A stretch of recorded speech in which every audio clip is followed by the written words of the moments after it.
বর্তমানে বন্ধ্যাত্ব বিভাগে আমার হচ্ছে পোস্টিং। হ্যাঁ, তো এটা আপনাদের মাথায় একবার ঢুকাতে চাচ্ছি এই জন্যই যে এই এলাকায় আমি যখন প্রথম আসি বন্ধ্যাত্ব সেবাটা আমার মনে হচ্ছিল যে আরো ভালো করে করা দরকার। তো এখানে আমার প্রথমে আসার পর যেটা আমার ট্রিগারিং একটা পয়েন্ট ছিল, যেটা হচ্ছে একটা হচ্ছে নর্মাল ডেলিভারি আর একটা হচ্ছে বন্ধ্যাত্ব।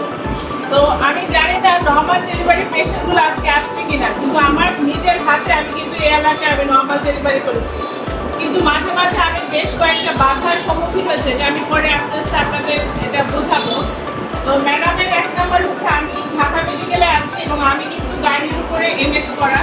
আমার ডিগ্রি হচ্ছে বঙ্গবন্ধু শেখ মুজিবুর মেডিকেল বিশ্ববিদ্যালয় থেকে আমি করে আসছি, পোস্ট গ্রাজুয়েশন করে আসছি। তো বর্তমানে আমি সামনের দিকে আবার ইনফার্টিলিটির উপরেও আমি আরেকটা বড় ডিগ্রি নিব। আপনারা সবাই দোয়া করবেন যাতে আমি ওইটাও সাকসেসফুলি করতে পারি এবং ভবিষ্যতে আমি ইনশাল্লাহ এই এলাকায় যদি আমি থাকি, আমি বেঁচে থাকি, আমি একটা বড় ইনফার্টিলিটি সেন্টারটা করবো।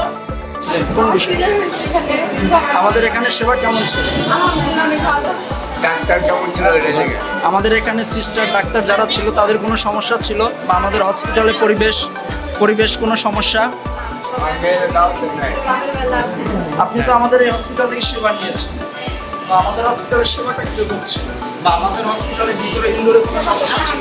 না, কোনো সমস্যাই ছিল না, সেবা অনেক ভালো।